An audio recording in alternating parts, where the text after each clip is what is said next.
Am I the a-hole for spending my son's university fund on a trip to Europe to drink beer like I always threatened, instead of giving it to his stepbrother after he passed away? My son was smart, smarter than me. I almost requested a paternity test because he was so damn intelligent. That is a joke. My ex and I divorced when he was about 12. She remarried when he was 14. I did when he was 16.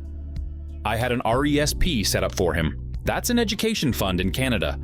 As long as he went for post-secondary education, he could use the money for anything.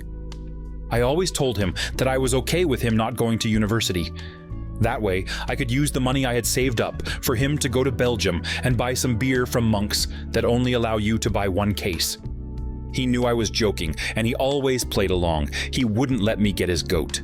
When he got accepted to McGill, it was the proudest moment of my life. I took him out for a beer to celebrate his achievement and mourn the loss of my trip to Europe. My son was struck and killed by a drunk driver in March. I'm dealing with it. My ex is dealing with it. My wife has been nothing but my rock in this. She is holding me up. I was dealing with the funeral arrangements and everything when my ex came to talk to me about his money. She knew he had a scholarship and was just going to use the money for living expenses and an emergency fund. She asked me what I was going to do with it. I said I was going to do what I always said I would. I was going to Europe to drink beer. She asked if she could have it for her stepson. I thought about it and said no. Her husband is a decent enough person, but he made it clear that he wasn't responsible for any expenses for my son, beyond food and shelter and stuff, obviously. Like I said, he is decent. I said I was not going to do that. I was going to go drink beer in my son's honor. She says I'm wasting thousands of dollars, and I guess I am. I have to give back the government portion of the fund, but I don't care. My ex thinks I'm being stupid and irresponsible, wasting my son's money like this. I don't care. My son would laugh his ass off if he knew I actually did it. Not the a-hole. Sorry for your loss. I thought it was a clickbait title, but this is a sad fucking post. I hope you enjoy your trip and pour out some for your homie. Sounds like you guys had a good relationship. Thank you. From someone who lost her 15-year-old sister to a car accident, this really tore me up way more than I thought it would.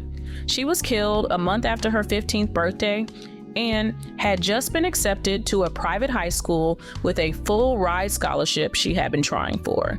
The acceptance letter sat on her vanity in her room for years after.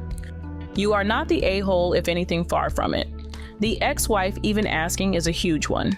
Please go to Europe and celebrate his life. It's the only thing that should be done with that money. If you have a Venmo, Cash App, etc., I would love to also buy you a beer. I'm truly sorry for your loss. My condolences. Your ex can ask for the money, but she shouldn't expect you to say yes. Not the a-hole. West Flutter and Gold Cap is particularly worth traveling for. That's the stuff I want. It is by lottery, so I probably will only try it at the visitor center. It's a must-do, and I'm sure your son would want you to experience it and be happy. My thoughts are with you and your family. I hope bright days lay ahead for you. Hey OP, you're not the a-hole, and I'm very sorry for your loss. I have some good news though. RESPs can only be transferred between siblings. Assuming that your son was not adopted by your ex's new husband, that means your son was not related to your ex's stepson in a way that would permit the transfer.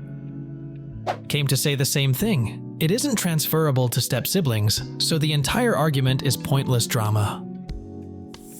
Am I the a-hole for leaving the party when my little sister got a new car? I, 17 female, and my sister, 15 female, used to get along great when we were kids. Since I started high school, it feels like she takes all the attention. Once she started going to my high school, she got really popular. What's annoying is that she acts really stupid and people seem to eat it up. She just giggles and does little dances most of the time. I missed my senior prom because I didn't have a date, and she went with one of the other seniors and hasn't stopped talking about how much fun it was. It was recently announced that I am the valedictorian. My dad decided to have a party to celebrate. Our mom left when we were little. Honestly, that felt really good because even he seems to like my sister more. We're a sports family, and they're always a pair on the couch, and I'm like the third wheel trying to get their attention. He takes her to the mall to buy clothes all the time, whereas I have to take myself. I go to thrift stores because I don't like clothes made in sweatshops.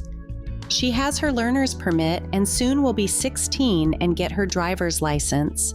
When I turned 16, my aunt gave me her 2015 Nissan Versa, which is always breaking down and smells bad because she used to smoke in it. Every time there is a car commercial, my sister every time sits on my dad's lap like she's a little kid and whines she wants a car for her birthday. It makes my eyes roll, but like I said, it's like I don't even exist to them sometimes. My sister's birthday is also in May, and she is having a sweet 16 party on a rented boat. Mind you, I simply had a family get together with cake for my 16th birthday. Last week was the party at the house to celebrate my achievement. I was having a pretty good time at the start. My sister was up in her room taking forever to get ready, and when she came out, I saw she had done everything she could to outdo me. Her hair was curled, her makeup was done, she was in a really revealing fit. Everyone was staring at her and ignoring me. It sucked, but I was trying to just focus on my core group of friends. Then, as we're all in the living room, we see through the big window a truck with a trailer pull up. The driver comes to the door. Turns out it's a brand new car for my sister from my dad. She's crying and jumping around and hugging and kissing my dad. Everyone goes outside to look at the car. When this happens, I went out the back door, turned off my phone, and drove my 9-year-old car all alone to the beach to be by myself. When I came back, everyone was so angry and yelling. My dad said he didn't know they'd deliver the car during my party. My sister had clearly been crying and said she didn't mean to hurt my feelings, that she just wants to be a good sister and doesn't know why I'm sad all the time. I feel so alone. Am I the a-hole for leaving the party once the car came? Not the a-hole. Congratulations. You deserve every bit of happiness and success that you can achieve. Go to college, get a great job. And when daddy's spoiled little princess bleeds his bank account dry and they have no money because your sister can't hold down a job or education, they'll come crying to you. That's when you show them you get from a relationship what you put into it. Ignore them, shut the door in their face, openly celebrate every achievement you make, and live your best life. Something similar happened to me. I was the neglected middle child, never caused trouble, did well in school, and got an amazing scholarship to study at a very fancy college. Never got a car and didn't even learn how to drive, because what was the point? My parents bought my baby brother a new car. It really annoyed me. They also bought him a condo, so he hasn't ever had to pay rent. Now they are whining about what mooches my siblings are. My older sister is living at home and is almost 50. Too bad. So sad. Not the a-hole, but if I was your dad, you would have gotten the new car for your accomplishments, and your sister would have gotten your Versa since she will just be starting to learn to drive. You did nothing wrong, and the fact you were slighted by both of them at your own celebration, well, they need to recognize what they are doing to you. Meanwhile, you have to learn to start taking care of you. Apparently, she is daddy's little girl and will always be. Figure out a way not to compete with it. It's not you, it's your father. No way they deliver a car without checking the delivery date. Your dad is the a-hole. Not the a-hole, but you need to talk to your dad. See how he responds, because that will determine how you respond. FYI, I'm pretty sure if you're getting a car delivered, you choose what time the car gets dropped off, because the company wants to make sure the car was delivered to the right people, and the keys are in the owner's hand. It's very unlikely that he didn't know the car would be dropped off then, especially not a brand new car. I smell bullshit, and he just favors your sister and wanted the spotlight for her. Not the a-hole, it wasn't your party in the first place. Your sister and dad wanted to take it over and did. And there's no way that they didn't give your dad a delivery day for a car. Congratulations on valedictorian, by the way. What do you think of these stories? Leave a comment and subscribe to the channel to see more interesting videos.